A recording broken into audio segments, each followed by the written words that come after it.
severance packages for the Grand Lucayan employees being addressed. A local pastor says the national honor should serve as an inspiration to Bahamians. And the Diamond Eagle Awards presented this weekend. The Bahamas Tonight Northern Edition starts now. This is the Bahamas Tonight, the Northern Edition. Good evening, all. I'm Megan Shepard. Thank you so much for tuning in. Topping news, the workforce at the Grand Lucayan Resort property will likely be reduced by some 50% as a voluntary separation exercise is expected to take place at the end of the month. The property was recently purchased by the government, but the search continues for a suitable buyer. Tonight, the Minister of State for Grand Bahama is addressing the separation issue. Italia Hall reports. The Minister of State for Grand Bahama, the Honorable Kwesi Thompson, says the government will ensure that the jobs and rights of employees at the Grand Lucayan Resort are secured. He says as soon as the government purchased the hotel, there were immediate discussions between the chairman of Lucayan Renewal Holdings, Michael Scott, and both unions. Minister Thompson noting that during those discussions, the unions indicated that there were employees who wanted to take severance packages, and that process is currently underway.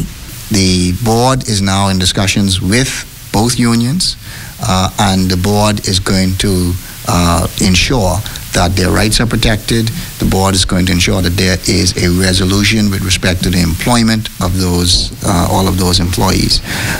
But we are listening to the employees in that those employees who wish to be severed and those employees who wish to take a package, then those things will be taken under consideration by the board. The minister is assuring residents that the government is working in the best interest of Grand Bahama. There's a government who is prepared to make the difficult but necessary decisions for Grand Bahama. We are not in a ideal situation here in Grand Bahama, but it is a situation where we have hope. It is a situation where, because of the steps that the government has made with respect to the hotel, there is hope. Because of the high interest that we have in reference to the sale of the hotel, there is hope. Because of the way in which the government is speaking to the employees and having dialogue with the employees, then there is hope. He says while the economic situation on Grand Bahama is not easy, he says the government is working to turn the situation around. It is a situation that the government is confident that we are going to see us through this period, and that we are going to, at the end of this period, going to be far more successful than we are now. Reporting for ZNS Network News, I'm Italia Hall. Vice President of the Commonwealth of the Bahamas Trade Union Congress, Kirkland Russell, says that the union is still very concerned about the casual workforce that appears to be dominating the industrial sector. He says he's calling on the powers that be to step in. It is time for the government and all the various stakeholders to sit to the table to do a complete analysis and evaluation of the workforce on Grand Bahama, to look at the casual workforce or worker situation on this island, and see how best we could address that particular phenomenon in the best interest of this island. We believe part of the suffering, a big part of what is happening among the workers, negativity on this island, has to do primarily with the fact that we have a large group of baseless workers who we call contractual workers.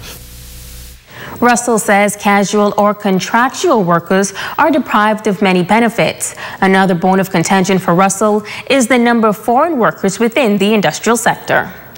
Those workers then are denied benefits. Those workers are denied rights.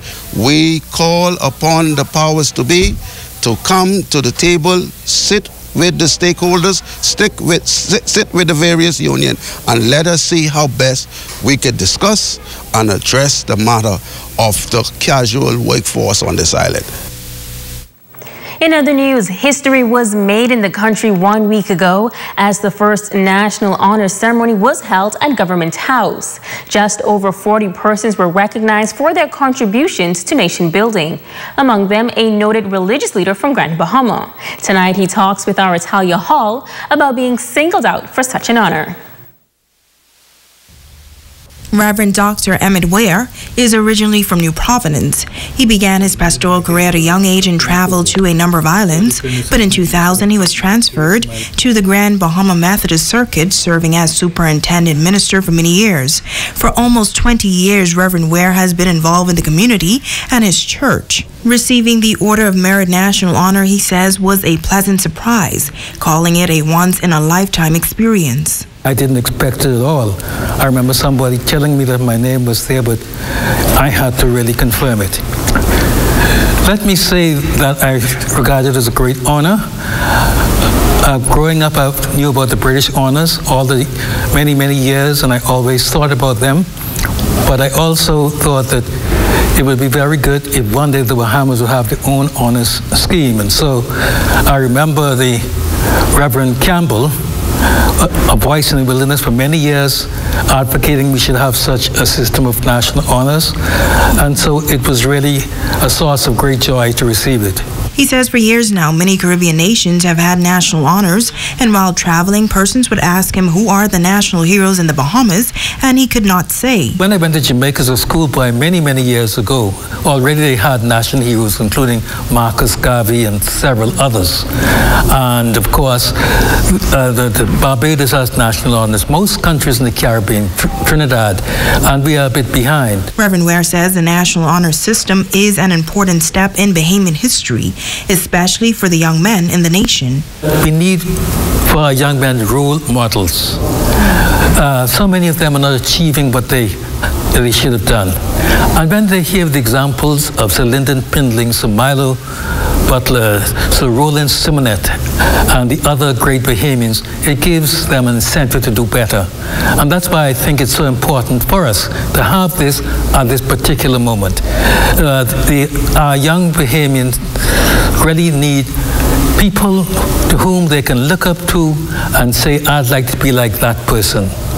And that's why we have national heroes, that young people may emulate their examples and be the best that they can be. Talia Hall, ZNS Network News.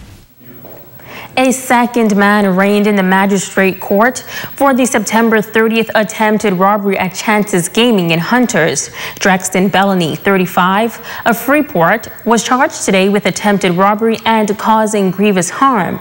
You may recall that during the incident, a female employee was shot in the leg. Bellany was not required to enter a plea, and he was remanded in custody until February 4th. Last week, Geronto Kimo Rowell of Frobisher was also charged with the attempted robbery of Chances Gaming in Hunters and grievous harm. He was remanded in custody as well until February 4th. You're watching the Bahamas Tonight, the Northern Edition. Stay with us. There's more news right after this break.